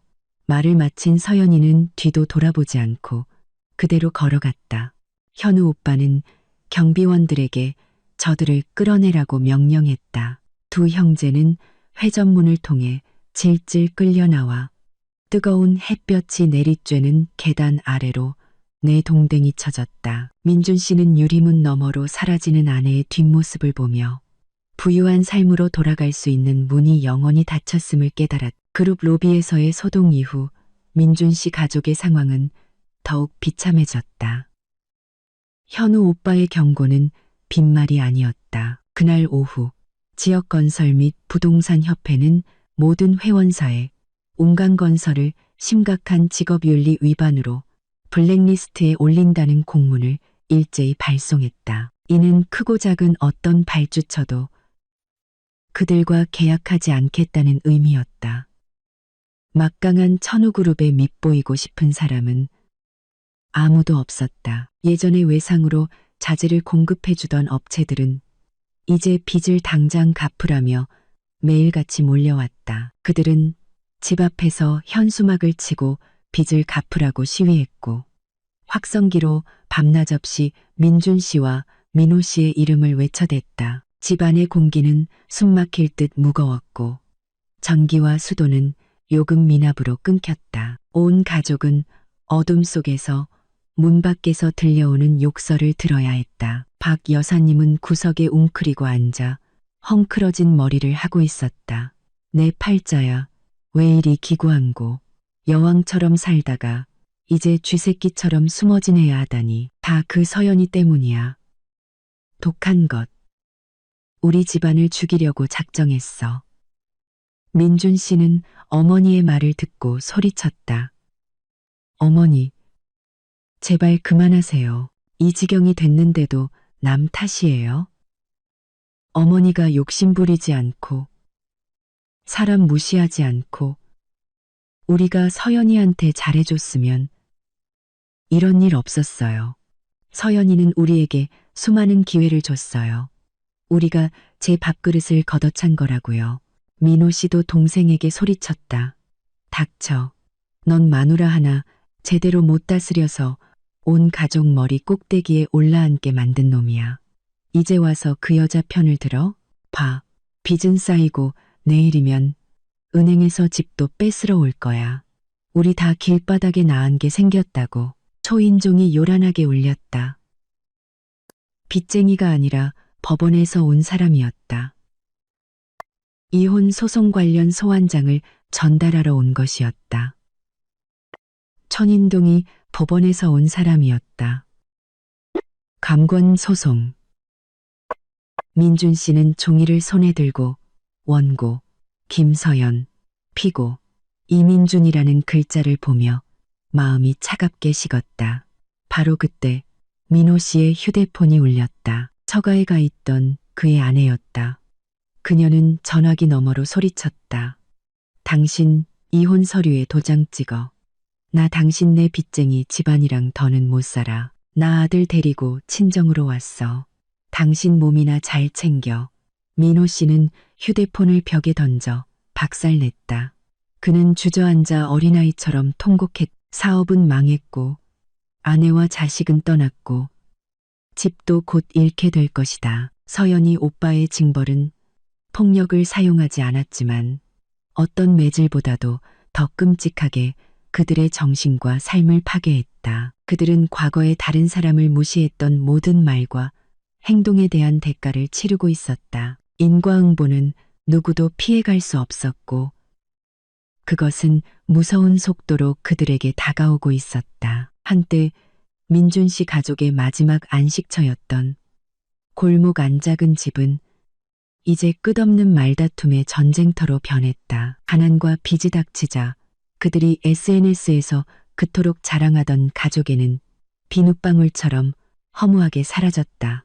박 여사님은 재산을 잃은 분노의 모든 죄를 아들들에게 돌렸다. 그녀는 민호 씨를 쓸모없는 장남이라며 사업을 제대로 못해 남에게 속았다고 비난했다. 그리고 민준 씨에게는 눈뜬 장님 같은 놈이라며 황금 같은 아내를 놓쳤다고 욕했다. 민호 씨는 아내가 아들과 돈을 가지고 떠난 것에 격분해 어머니에게 대들었다. 어머니, 닥치세요. 매일 서연이 험담하고 우리더러 구박하라고 부추긴 게 누구예요? 이제 와서 누굴 탓해요? 어머니 그 입이 이 집안을 망친 거라고요. 눈앞의 이익에 눈이 멀어 사람 무시하더니 이제 속이 시원하세요? 두 모자는 서로에게 고함을 지르며 한치의 양보도 없이 싸웠다. 민준 씨가 말리려 했지만 둘 모두 그를 밀쳐냈. 설상가상으로 평소 박 여사님에게 아첨하며 얻어먹을 것을 챙기던 먼 친척인 칠촌 이모가 찾아왔다. 하지만 안부를 묻기 위해서가 아니라 박 여사님에게 맡겨두었던 금을 돌려받기 위해서였다. 칠촌 이모는 허리에 손을 얹고 서서 날카로운 목소리로 금세 돈을 당장 내놓으라고 소리쳤다. 언니네 집 망했다는 소문이 파다해. 당장 내 돈 내놔. 안 그러면 사기죄로 경찰에 신고할 거야. 박 여사님은 올상이 되어 애원했다. 아우님, 며칠만 기다려줘. 지금 내가 돈이 어디 있어. 가게도 뺏기고 집도 곧 넘어갈 판인데. 칠촌 이모는 소리를 지르며 박 여사님의 머리채를 잡고 흔들었다. 난 몰라. 몸을 팔든 콩팥을 팔든 내 돈 갚아. 예전에는 며느리가 부자라서 집도 크고 잘 산다고 자랑하더니 이제 와서 내 피 같은 돈을 떼먹으려고 해? 거실은 아수라장이 되었다. 민준 씨와 민호 씨가 겨우 두 여자를 떼어놓았다. 칠촌 이모는 악담을 퍼부으며 돌아갔고 조폭을 데리고 다시 오겠다고 협박했다. 칠촌 이모가 떠난 후 집은 엉망이 되었다. 깨진 그릇이 널려 있었고 박 여사님은 구석에서 흐느끼고 있었다. 민호 씨는 담배 연기를 뿜어내며 앉아 있었다. 민준 씨는 그 처참한 광경을 보며 극심한 비참함을 느꼈다. 이것이 그들이 자랑하던 모범 가정의 실체란 말인가? 돈이 있을 때는 서로를 하늘처럼 떠받들더니 어려움이 닥치자 인정사정 없이 서로를 물어뜯었다. 민준 씨는 그들 가족의 유대감이 허영과 물질 위에 세워졌음을 깨달았다. 그것들이 사라지자 각자의 이기적인 본성이 드러난 것이다. 그는 서연이가 있을 때의 평화롭고 소박했던 분위기를 그리워했다. 소박하지만 따뜻했던 식사, 아내의 다정한 안부 인사, 하지만 모든 것이 너무 늦었다. 철문이 다시 한번 열렸다. 이번에는 값비싼 스쿠터가 마당으로 들어왔다. 내린 사람은 박 여사님이 늘 자랑하던 부잣집의 시집간 막내딸 수진이었다. 박 여사님은 딸을 보자 마치 구명보트라도 본 듯 비틀거리며 일어나 수진의 손을 잡고 통곡했다. 수진아, 잘 왔다. 내 남편, 내 시부모님한테 말해서 엄마한테 5억만, 아니 3억이라도 빌려달라고 해줘. 당장 빚 안 갚으면 감옥 가게 생겼어. 우리 집 다 망하게 생겼다고. 민준 씨와 민호 씨도 희망에 찬 눈으로 여동생을 바라보았다. 하지만 수진은 가족의 기대와는 달리 차갑게 어머니의 손을 뿌리치고 몇 걸음 물러섰다. 어머니의 남루한 옷에서 묻어나올지 모를 먼지를 피하려는 듯이 수진은 얼굴을 찌푸리며 쏘아붙였다. 엄마, 조용히 좀 해요. 이웃들 다 듣겠네. 저 오늘 돈 빌려주러 온 거 아니에요. 오빠들 회사가 천우그룹에 찍혀서 블랙리스트에 올랐다는 거 시댁에서도 다 알아요. 민호 씨가 참지 못하고 끼어들었다. 그래서 뭐? 네가 친동생이면서 오빠들이 죽게 생겼는데 모른 척 하겠다고? 네 시댁은 돈이 썩어 넘치잖아. 푼돈 좀 써서 오빠랑 엄마 좀 살려주는 게 뭐 그리 대수야. 수지는 큰오빠를 돌아보았다. 그 눈빛은 예전의 박 여사님처럼 날카로웠다. 오빠, 피는 물보다 진하다는 말은 이제 그만해요. 시댁 돈은 피땀 흘려번 돈이지. 오빠들 밑 빠진 독에 부으라고 있는 돈이 아니에요. 시아버지가 친정이랑 절대 엮이지 말라고 하셨어요. 우리 집안이 부도덕하게 사업하고 은혜를 원수로 갚는 집안이라 엮이면 가문의 명예만 더럽힌다고요. 박 여사님은 딸의 말에 할 말을 잃었다. 그녀는 더듬거렸다. 네, 네가 무슨 말을 하는 거야? 내가 널 낳고 키웠는데 이제 와서 엄마가 어려워지니까 시댁 말만 듣고 엄마를 버리겠다고? 수지는 한숨을 쉬었다. 그녀의 말투는 바로 박 여사님이 어릴 때부터 그녀에게 주입했던 그 현실주의로 가득 차 있었다. 누굴 탓해요? 그녀에게 주입했던 그 현실주의로 가득 차 있었다. 예전에 엄마가 저한테 뭐라고 가르쳤어요? 똑똑한 딸은 편하고 좋은 곳을 골라야지. 멍청하게 가난한 것들이랑 엮이면 안 된다고 했잖아요. 이제 우리 집이 가난하고 초라해졌으니 엄마 가르침대로 멀리 해야죠. 말을 마친 그녀는 가방에서 얇은 돈뭉치를 꺼내 유리 탁자 위로 던졌다. 이거 50만 원이에요. 남편 몰래 엄마 드리려고 가져왔어요. 이걸로 며칠 밥이라도 사드세요. 저 내일부터는 안 와요. 제 가정도 지켜야 하니까요. 엄마랑 오빠들은 알아서 하세요. 그 말을 끝으로 수지는 뒤도 돌아보지 않고 스쿠터를 향해 걸어갔다.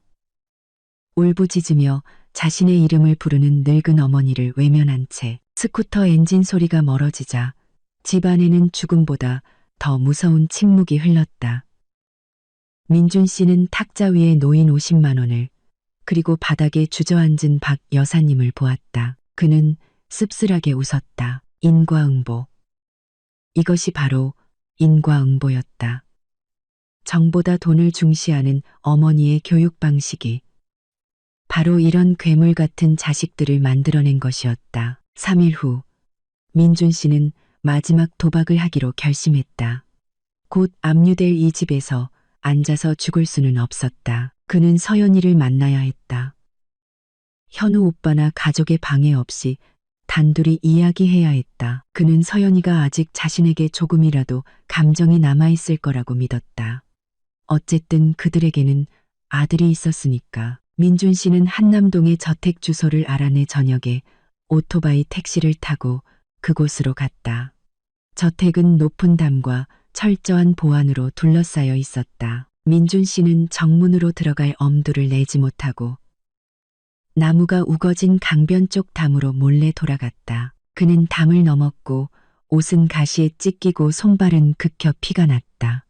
그는 넓은 정원을 더듬거리며 가장 밝게 불이 켜진 건물을 향해 나아갔다. 수영장 근처에 다다랐을 때 갑자기 손전등 불빛이 그를 비췄고 세퍼드들이 맹렬하게 짖기 시작했다. 정신을 차릴 틈도 없이 건장한 경호원 2명이 그를 덮쳐 잔디밭에 쓰러뜨리고 팔을 뒤로 꺾었다.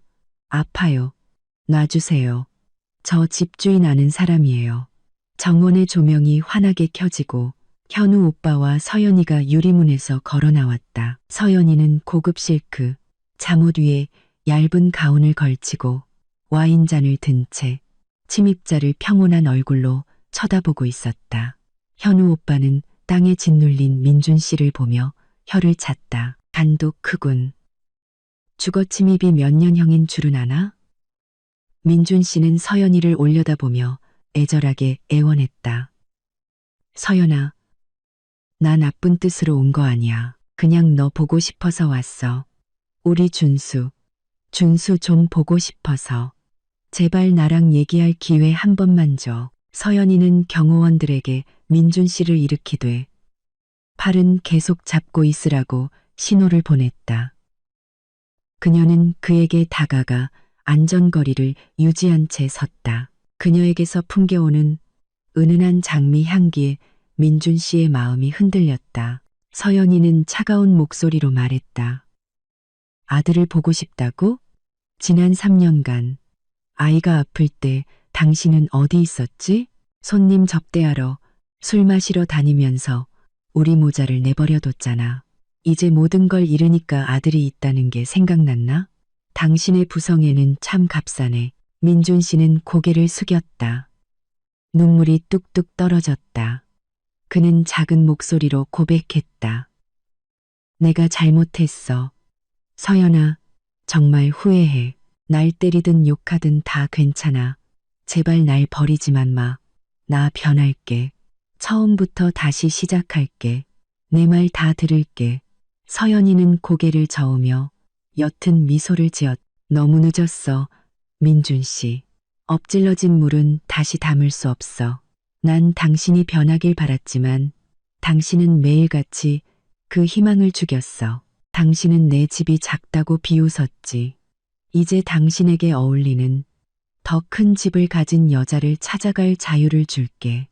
그녀는 현우 오빠를 향해 나지막이 말했다. 오빠, 저 사람 보내줘. 우리 손 더럽히지 말자. 내 아들 아버지가 전과자가 되는 건 원치 않아. 현우 오빠는 고개를 끄덕이고 경호원들에게 민준 씨를 대문 밖으로 끌어내라고 명령했다. 끌려나가기 전 민준 씨는 서연이가 마지막으로 던지는 말을 들었다. 이혼 서류는 이미 법원에 제출했어. 당신도 서명해서 마지막 남은 자존심이라도 지켜. 앞으로 다시는 우리 모자 앞에 나타나지 마. 우리는 이제 사는 세상이 다른 사람들이니까. 철문이 민준 씨 앞에서 차갑고 무자비하게 쾅 닫혔다. 그는 칠흑 같은 어둠 속에 홀로 서서 멀리 보이는 화려한 성을 바라보았다. 그는 자신을 가장 사랑했던 여자, 인생을 바꿀 기회, 그리고 자기 자신마저 영원히 잃어버렸다. 민준 씨는 무거운 발걸음을 돌렸다. 그의 외로운 그림자가 텅 빈 길 위에 길게 늘어졌다. 이혼 조정 기일은 한 달 후에 열렸다. 저는 그룹 최고의 변호사와 함께 당당하게 법정으로 들어섰다. 맞은편에는 눈에 띄게 수척해지고 덥수룩한 수염에 퀭한 눈을 한 민준 씨가 앉아 있었다. 판사가 민준 씨에게 이혼에 동의하냐고 물었다. 민준 씨는 절박한 눈빛으로 저를 쳐다보았지만 제 변호사가 책상 위에 올려놓은 두꺼운 서류 뭉치를 보고는 더 이상 버틸 수 없다는 것을 그것은 그가 아내와 아이를 방치했다는 증거, 막대한 빚, 그리고 경제적 무능력을 증명하는 자료들이었다. 만약 그가 버틴다면 오빠가 파놓은 법적인 함정에 더 깊이 빠질 뿐이었다. 민준 씨는 힘없이 고개를 끄덕이며 갈라진 목소리로 말했다. 동의합니다. 양육권 문제가 나오자 뒷좌석에 앉아있던 박 여사님이 갑자기 벌떡 일어나 소리쳤다. 우리 준수는 우리 씨 가문의 귀한 장손이에요. 절대 못 줘요. 제 변호사가 침착하게 일어섰다. 그는 법정에서 명확하게 설명했다.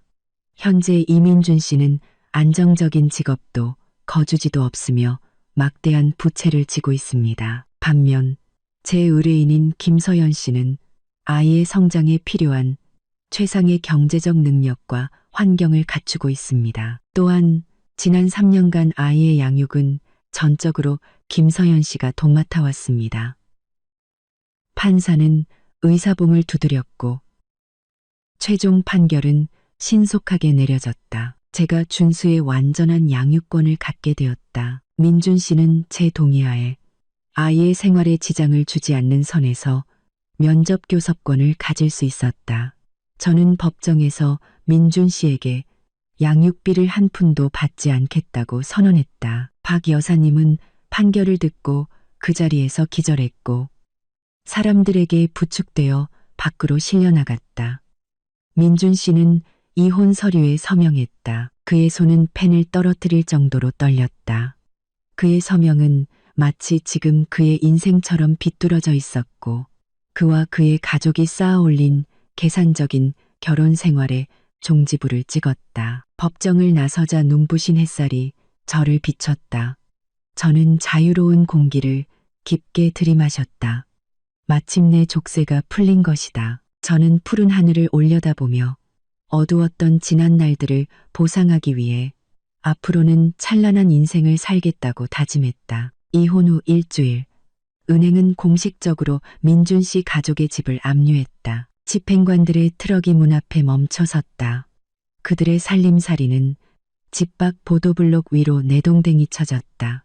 이웃들이 구경거리라도 난 듯 모여들었다. 그들은 한때 이 골목에서 가장 거만했던 가족의 최후를 보며 혀를 차고 수군거렸다.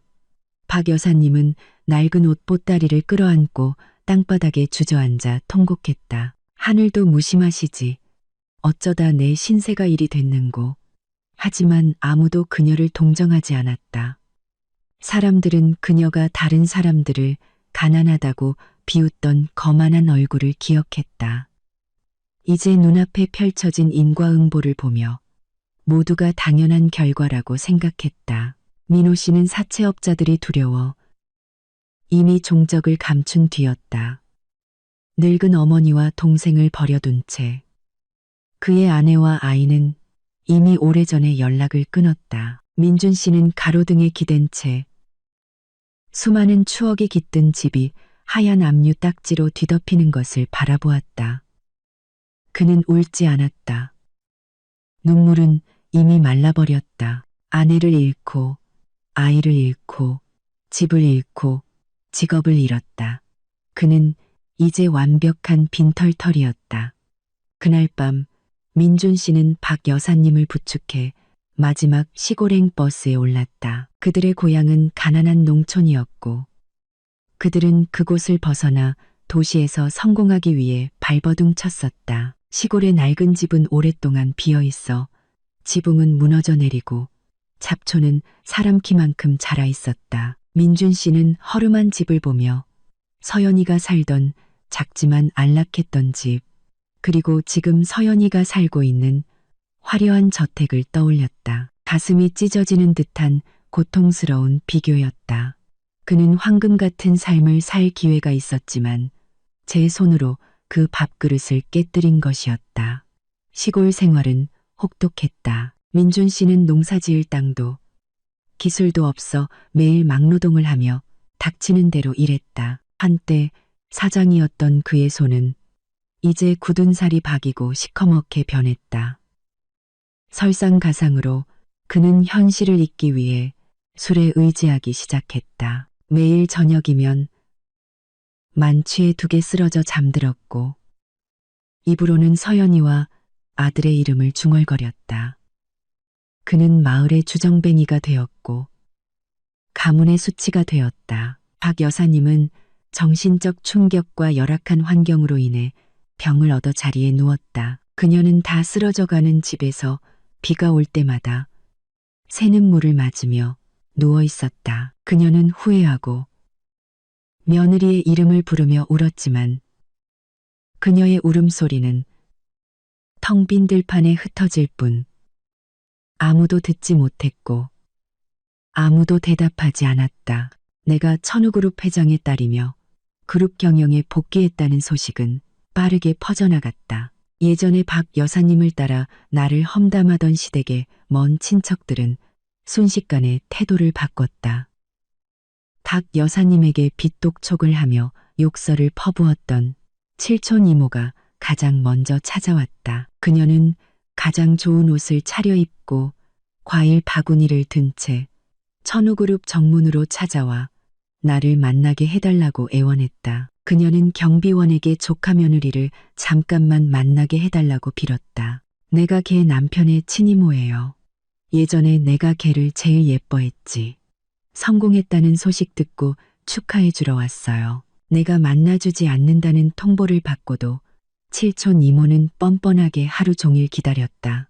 내 차가 나오자 그녀는 차 앞으로 뛰어들어 울며 불며 매달렸다.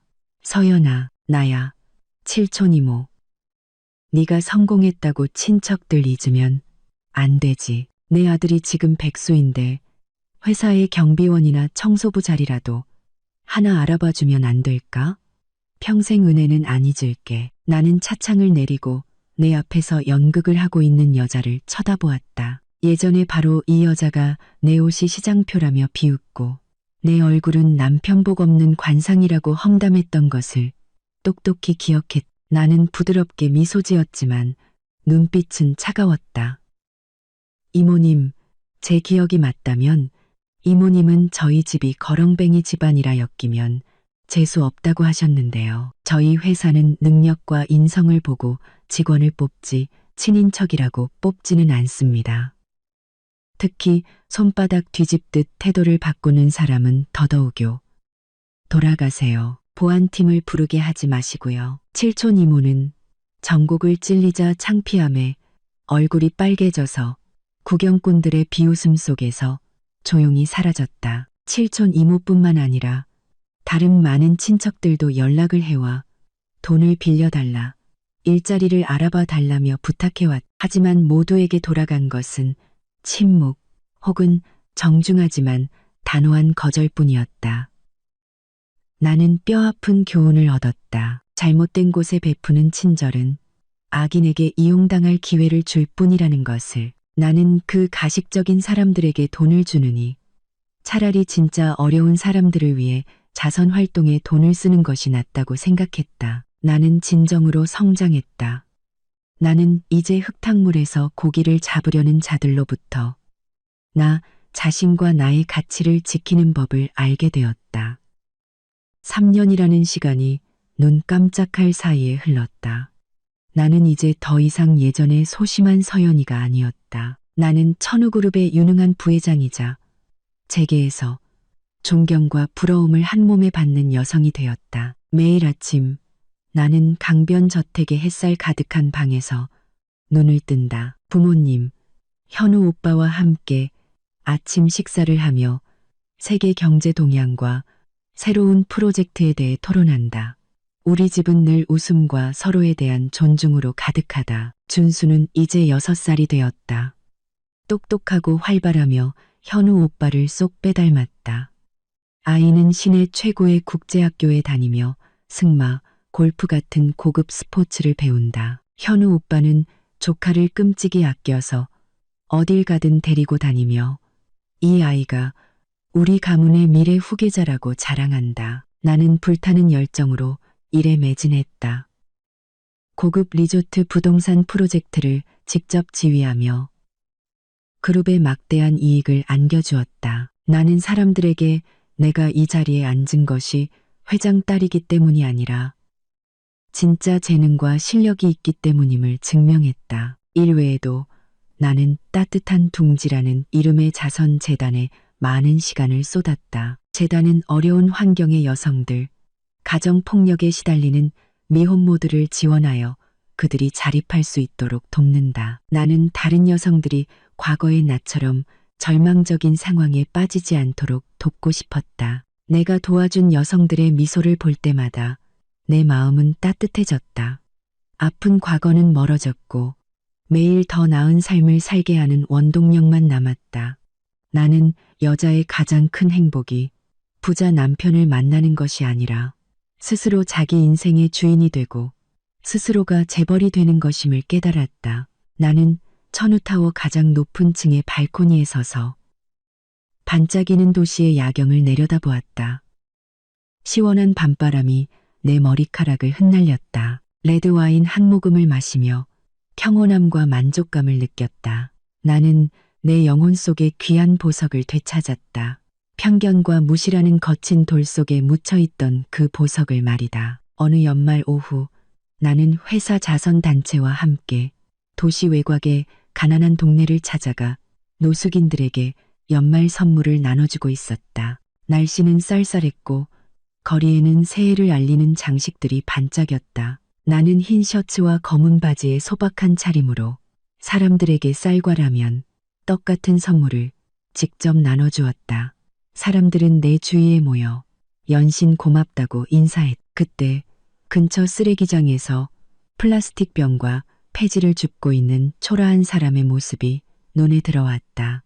허리는 구부정했고 하얗게 센 머리는 헝클어져 있었으며 옷은 더럽고 찢어져 있었다. 어딘가 익숙한 모습에 가슴이 철렁했다. 나는 가까이 다가갔다. 그 여자는 자기 앞을 가로막는 그림자를 보고 고개를 들었다. 흐릿하고 늙은 눈이 내 눈과 마주쳤다. 그녀는 경악했고 떨리는 손에서 포대자루를 땅에 떨어뜨렸다. 박 여사님이었다. 불과 3년 만에 그녀는 내가 거의 알아보지 못할 정도로 늙고 초라해져 있었다. 주름진 얼굴에는 예전의 거만함은 찾아볼 수 없었. 그녀는 나를 보고 이내 자신의 행색을 깨닫고는 창피한 듯 고개를 숙이고 돌아서려 했다. 나는 나지막이 불렀다. 어머님. 그녀는 그 자리에 멈춰 섰고 앙상한 어깨가 가늘게 떨렸다. 그녀는 돌아섰고 더러운 뺨 위로 눈물이 흘러내렸다. 그녀는 더듬거리며 말했다. 서연 아가씨. 그녀는 미안하다고 후회한다고 말하고 싶었지만 목이 메어 말이 나오지 않았다. 그녀는 여신처럼 아름답고 우아하게 빛나는 나와 진흙탕 속 벌레 같은 자신의 모습을 번갈아 보았다. 이 잔인한 대비가 바로 그녀에게 내려진 가장 큰 양심의 형벌이었다. 나는 그녀를 보며 더 이상 증오를 느끼지 않았다. 그저 안타깝고 씁쓸한 연민만 느껴졌다. 나는 비서에게 신호를 보내 선물 꾸러미와 현금이 든 봉투를 가져오게 했다. 나는 봉투를 그녀의 손에 쥐어주며 평온한 목소리로 말했다. 이걸로 약도 사드시고 따뜻하게 설쓰세요. 지난 일은 다 잊었습니다. 건강 잘 챙기세요. 박 여사님은 돈 봉투를 들고 손을 벌벌 떨었다. 그녀는 통곡하며 내 앞에 무릎을 꿇으려 했지만 내가 재빨리 그녀를 부축했다. 이러지 마세요. 제가 이 일을 하는 건 어머님께 은혜를 받기 위해서가 아니라 제 양심이 시키는 일이기 때문입니다. 우리는 이제 남입니다. 오늘 만난 것은 마지막 인연이라 생각하죠. 그 말을 끝으로 나는 뒤돌아서서 차를 향해 걸어갔다. 차가운 바람이 내 옷자락을 스쳤고 마음은 하늘의 구름처럼 가벼웠다. 나는 진정으로 과거의 무거운 짐을 내려놓은 것이다. 차에 앉아 창밖을 보니 박 여사님은 여전히 그 자리에 서서 선물 꾸러미를 꼭 껴안은 채 나를 바라보고 있었다. 그 모습은 외롭고 처량했다. 차는 과거의 은원과 애증을 뒤로하고 앞으로 나아갔다. 내 앞에는 넓고 평탄한 길이 그리고 찬란한 햇살과 함께 다가오는 봄이 있었다. 인생이란 그런 것이다. 뿌린 대로 거두는 법. 그리고 보석은 아무리 오랫동안 돌 속에 묻혀 있더라도 결국에는 인내와 자존감으로 갈고 닦으면 찬란하게 빛나게 마련이다. 끝까지 들어주신 시청자 여러분, 진심으로 감사합니다. 다음 영상에서 다시 뵙겠습니다.